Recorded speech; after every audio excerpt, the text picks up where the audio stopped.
পশ্চিমবঙ্গ বন দপ্তরের পক্ষ থেকে রাজ্য বন প্রশিক্ষণ কেন্দ্র এবং হাওড়া বন বিভাগের সহযোগিতায় স্থানীয় জনগণ এবং বিশিষ্ট আধিকারিকগণের উপস্থিতিতে বন্য প্রাণ সুরক্ষা আইন এবং তৎ সম্পর্কিত গুরুত্বপূর্ণ বিষয় নিয়ে আলোচনার পাশাপাশি পরিবেশ এবং বন্য প্রাণ সুরক্ষায় নাগরিকদের সংবিধান, দায়িত্ব এবং কর্তব্য বন্য পশুর প্রতি নিষ্ঠুরতা প্রতিরোধ আইন বিষয়ক সচেতনতা শিবিরের আয়োজন করা হয়েছিল হুগলি জেলার জনাই রোডের অন্তর্গত অভিনন্দন লজে।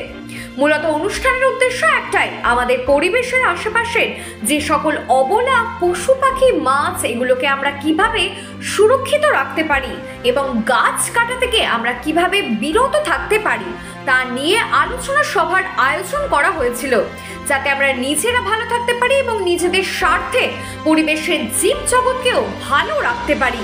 এই অনুষ্ঠানের জন্য সকল সহযোগিতার হাত বাড়িয়ে দেয় জনাই সংকল্প নামে একটি স্বেচ্ছাসেবী সংঘ।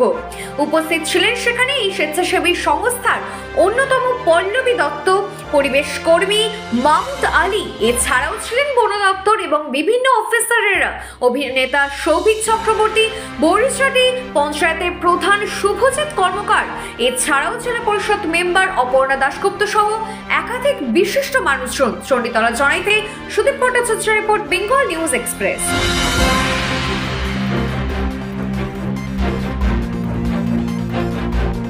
তো প্রোগ্রামটা খুবই সুন্দর, এটা হওয়া উচিত। আজকে যে গাছপালা থেকে শুরু করে বন্যপ্রাণীদের ওপর যেরকমভাবে একটা কমিয়ে ফেলা বা কেটে ফেলার প্রবণতা চলছে, আমাদের অত্যাধুনিক টেকনোলজিতে নিজেদের জীবন ধারণ করার জন্য হয়তো করছি আমরা, কিন্তু তার জন্য যে ভবিষ্যতে যে একটা ভারসাম্য নষ্ট হচ্ছে আমাদের পরিবেশগত, সেটা আমরা আজ না হয় আমরা 5-10 বছর পরেও সেটা বুঝতে পারবো। তাই এইটা যতটা সম্ভব কমাতে হবে, আমাদের পরিবেশকে আবার আগের জায়গায় ফিরিয়ে আনার জন্য আমাদের গাছপালা তো কাটা বন্ধ, এটা একটা নিয়মের মধ্যে মোটামুটি চলে এসেছে আমাদের সরকার থেকে। আর বন্যপ্রাণী বন্য পশু যেটা, সেটাকেও করতে হবে। যেখানে আমরা অনেক সময় আমরা জানি যে বন্যরা বনে সুন্দর, শিশুরা মাতৃ করে, সেরকম যাতে তারা ঠিকভাবে জীবনযাপনটা করতে পারে। আমাদের রাস্তার যে পথকুকুর বা আমাদের যে আরও সে জন্তু জানোয়ার, সেগুলোকে দেখভাল করতে হবে, কিন্তু এটাও দেখতে হবে যে তাদের দ্বারা যে ক্ষতিটা হচ্ছে, মানে অনেক সময় দেখা যায় যে এখানে যেমন উপদ্রব, হয়তো প্রধান সাহেব আছেন, উনিও বলবেন যে আমাদের শুয়োরের উপদ্রব আছে, কিছু কিছু কুকুর পাগলা হয়ে গেলে তার একটা উপদ্রব, মানুষকে ক্ষতি করার প্রবণতা থাকে, হনুমানের কিছুটা উপদ্রব আছে। তো এইগুলো যদি একটু ফরেস্ট ডিপার্টমেন্ট বা আমাদের যে বন্য দপ্তর আছে সেখান থেকে একটু যদি দেখাশোনা করেন বা একটু যদি কেয়ারফুলি নেন, তাহলে আমরা মনে করি যে এখনকার দিনে মানুষরা মানবিক যথেষ্ট আছে, যে বন্য প্রাণীদের বা আমাদের পথকুকুর বা পশুদের অতখানিও আঘাত করে না। তারা ঠিকঠাকভাবে থাক তারা তাদের মতো, মানুষের মতো। তবে আমি আবার মানুষের কাছে, জনগণের কাছে আবেদন করব যে তাদের কোনো আঘাত না করে তারা যখন অনিষ্ট করে তাদের সঠিক জায়গায় পরিচর্যার জন্য পৌঁছে দিয়ে সহযোগিতা করার জন্য যে আইনি যে ধারাটা রয়েছে, যে আইনি পদক্ষেপ রয়েছে, কী করলে তাদেরকে অযথা মারলে, অযথা হত্যা করলে তাদের ক্ষেত্রে কী অপরাধ, কীরকম অপরাধ বা কীরকম জরিমানা, কীরকম শাস্তি হতে পারে, সেই সব বিষয়ে আলোচনাটা হচ্ছে। অ্যাকচুয়ালি দেখুন, প্রথম আমার মনে হয় এটা নিজস্ব ব্যক্তিগত মত বলছে। বিষয়টা হচ্ছে, আমি বললাম স্যারদেরকে বললাম যে বিষয়টা হচ্ছে স্কুলের মধ্যে যদি বাচ্চাদেরকে সেটাকে শিক্ষা দেওয়া হয়, আমার মনে হয় পরবর্তীকালে আরও বেটার একটা অপশানটা হবে। কারণ দেখুন, এখানে হয়তো আমরা একজন জনপ্রতিনিধি, এখানে জনপ্রতিনিধি এবং সরকারি স্টাফ আসছেন, এসে বক্তব্য রাখছেন, চলে যাচ্ছে। কিন্তু বিষয়টা যদি পাবলিকলি এটা প্রোভাইড করা যায়, সেক্ষেত্রে আমার মনে হয় সব থেকে কাছের জিনিস হবে স্কুলের মাধ্যমে যদি বাচ্চাদের শিক্ষাটা দেওয়া হয়, তাহলে আমার মনে হয় পরিবেশের উপর বেশি এটা মানে ইউটিলাইজ হয়। যেভাবে সমাজ থেকে যে আমরা যখন ছোট ছিলাম তখন যেভাবে বন্য প্রাণী দেখতে পেতাম, সেই বন্য প্রাণী আজ অনেকটাই বিলুপ্তর পথে। কি এর ক্ষেত্রে সব থেকে বড় ক্ষতি করছে মানুষ, এটা বাস্তব কথা। মানুষই ক্ষতি করছে। এখন ধরুন না, যারা প্লটিং করছে, প্রমোটিং করছে, তাদের জন্যই তো জঙ্গল নষ্ট হয়ে যাচ্ছে। যে আপনারা যদি আমার ওখানে ক্যাম্প করতে চান তো আমাকে বলবেন, অবশ্যই আমি তার অ্যারেঞ্জমেন্ট করে দেবো পাবলিকের জন্য। ঠিক আছে।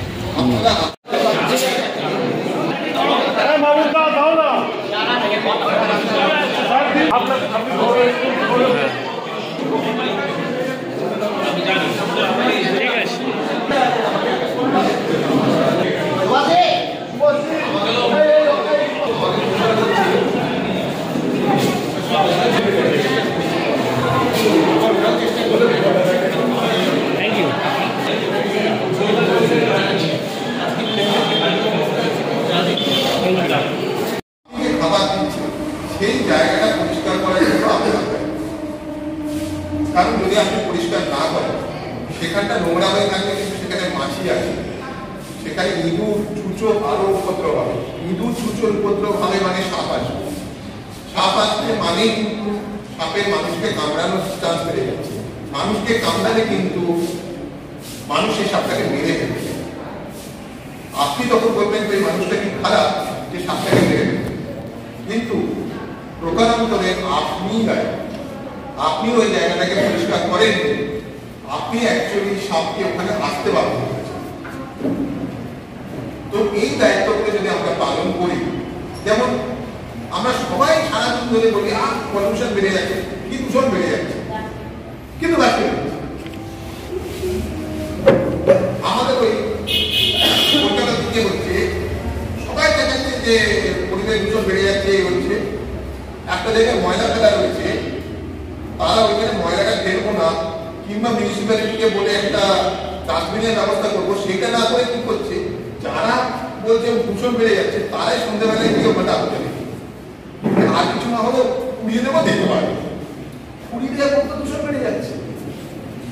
একইভাবে প্রাণীদের ক্ষেত্রে যারা আমরা ভালোবাসি তাদেরও কিন্তু এই জিনিসটা ভাবা উচিত এবং অন্য প্রাণীদেরকে এই ধরনের কোনো ট্রিটমেন্টের থেকে আপনারা, কারণ যেটা বললাম আইনত ওনারা চাইলে কিন্তু আপনি খাওয়ানো মানে কিন্তু সেটা আপনি বিষও খাইয়ে দিতে পারেন। আপনি হয়তো ভালো মনে খাওয়াচ্ছেন, আপনার পাশের বাড়ির লোকরা কারণ সেই ভালোটা কিংবা অন্য যে সমস্ত প্রাণীরা অন্য প্রাণীরা এতে চলে আসে আপনাকে বিশেষ করে আপনি কলা খাওয়াচ্ছেন, পাশের বাড়ির লোকটা কিন্তু আপত্তি আছে, সেই কলা জানে যে কলাটাও খেতে আসবে, কলাটার মধ্যে আমি একটা বিস্কুট দিই খাইয়ে দেবেন, 2 ঘন্টা পরে দেখবেন দেশে পরে আমাদের ভালোবাসাটার মধ্যেও কিন্তু কোথাও না কোথাও আমাদেরকেও একটু দায়িত্ব। তো আমাদের ট্যাঙ্কে একটা বড় জানলা আছে, একটা কাঠের জানলা, ওই জানলার পাশে একটা ট্রে করা, ওর উপরে অনেক গাছপালা আছে। তো হঠাৎ দেখলাম যে কিছু পাখি তারা ওই গাছপালার পাশে ছোট ছোট বাসা বানাতে শুরু করলো।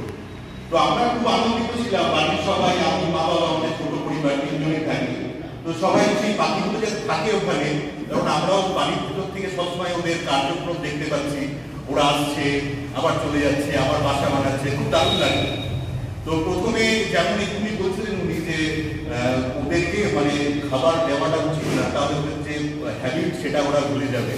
বা তারপরেও আমরা কি খাই ওরা সেই অনুযায়ী, বাবা ঘাসের দানা নিয়ে এলো, ঝুড়ি ভাজা দেওয়ার চেষ্টা করলাম যদি খায়, কিন্তু প্রতি ক্ষেত্রেই দেখলাম ওরা কিছু খাচ্ছে না। ওরা ওই চারিদিন ঘুরে আর যে খাবার নিচেগুলো পড়েই থাকে ওরা বাসা বানায়, তো একটার পরে একটা বাসা বানাচ্ছিল।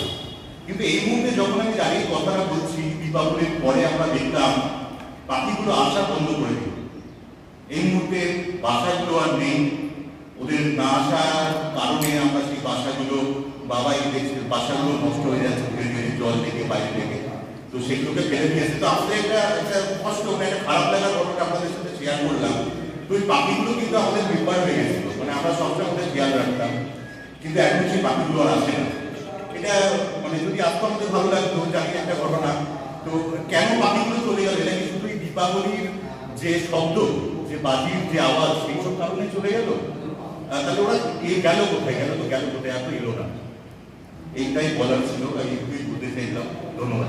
তো আছে তাদের যে বাঁচার অধিকার আছে, পৃথিবীটা শুধু আমাদের একার নয়, সকলেরই বাঁচার অধিকার রয়েছে, সেই সম্পর্কে দীর্ঘ আলোচনা হলো।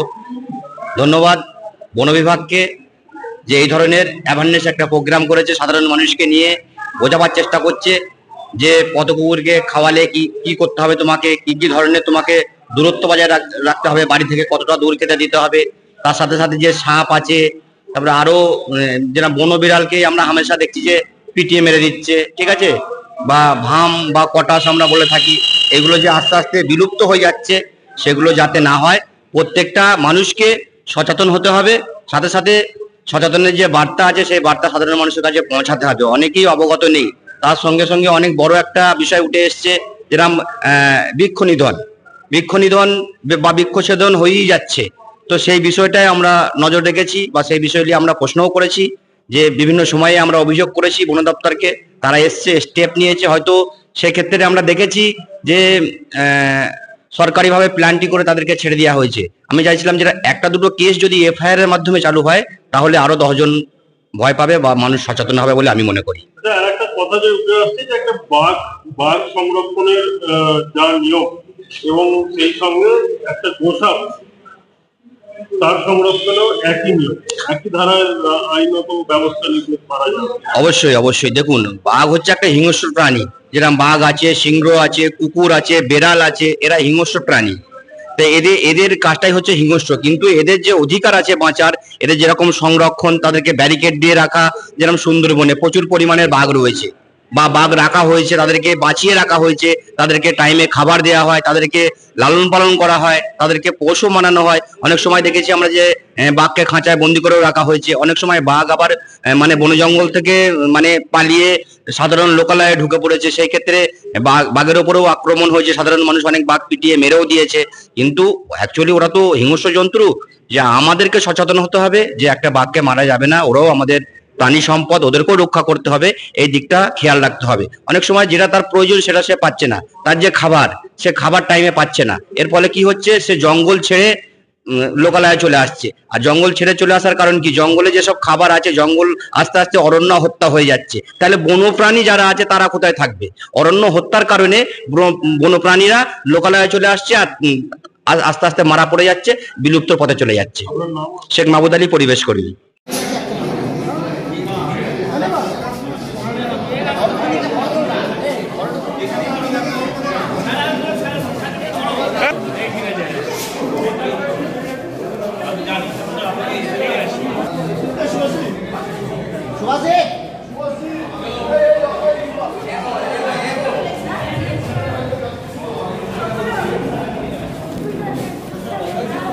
স্যার দিন না, আপনি দিন না।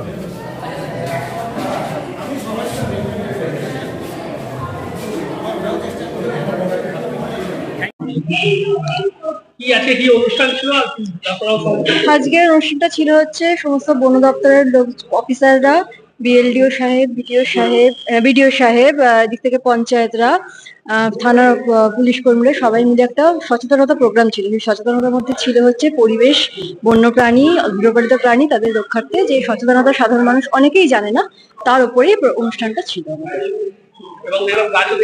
হ্যাঁ, একদম বৃক্ষ গাছও দেওয়ার, কারণ যে হারে চতুর্দিকে গাছ কাটা হচ্ছে, আমাদের পরিবেশের ভারসাম্য ভীষণভাবে নষ্ট হচ্ছে। তো সেই হিসেবে আমরা মনে করলাম যে একটা সেই ফুল দেওয়ার থেকে, ফুল দিয়ে তাদের সংবর্ধনা দেওয়ার থেকে একটা গাছ দিলে, সেই গাছটা, একটা গাছ মানে বহু প্রাণ। তো সেই গাছটা মানে যদি কোথাও বৃক্ষরোপণ করা হয়, তা বহু মানুষের, বহু প্রাণী ফুল বাঁচবে। তো সেই হিসেবে বৃক্ষ দেওয়া হলো আর কি। এবং অনেক কথা বলা হচ্ছিল যে কোনো বন্যপ্রাণীকে মারলে কি সাজা হতে পারে বা সেসব। একদম, কারণ আমরা সাধারণ মানুষ অনেকেই জানি না যে কি এদের আইনটা কি আছে না আছে, কি কোনটা করণীয় নয়, কোনটা বন্যপ্রাণী কোনটা নয়, কোনটা বন্য পাখি কোনটা নয়, এগুলো আমরা অনেকেই জানি না। এবং অনেকেই জানি না সাপ কোনটা বিষধর কোনটা নয়, এবং আমরা সাপ মাত্রই ভীষণভাবে ভয় পেয়ে যাই। তো এই সচেতনতাগুলোই ভীষণভাবে দরকার ছিল। কারণ আমরা মনে করতাম কি এতদিন যে, আমিও তো জানতাম যে কোনো গাছকে মানে কেটে দেওয়া যায় না, কারণ সেটা মানে সরকারের সম্পদ, রাজ্য সরকারের সম্পদ। সেটাতেও যে মানে এফআইআর করা যায়, জিডি করা যায়, এগুলো অনেকেই আমরা জানতাম না। মানুষ নির্বিচারে গাছ কাটছে, রাস্তায় কুকুর বিড়ালদের মারধর করছে। হ্যাঁ, এরাও যে শুধু সরকারের সম্পত্তি, তাদেরকেও মারধর করলে যে তাদের আইনি স্টেপ নেওয়া যেতে পারে, সেগুলো আমরা ভীষণভাবে জানলাম। এবং তার সাথে সাথে আমরা অ্যানিমেল লাভার হয়ে জানলাম যে কিভাবে এদের খাওয়ানোর পদ্ধতি, মানে হুটপাট আমরা করি কি, রাস্তার মধ্যে খাবার দিয়ে দিই, রাস্তা নোংরা হয়, সেটা যাতে না করা হয়, প্রপার ওয়েতে তাদের যে একটা বাটি করে খাবার দেওয়া, এবং খাওয়া হয়ে গেলে পরিষ্কার করে দেওয়া, এই যে নিয়মগুলো আছে, এগুলো সত্যিই জানতে পারলাম আজ, এবং আমার মতো বহু মানুষ জানতে পারলো। পল্লবী দত্ত, জনসংকল্প এনজিও।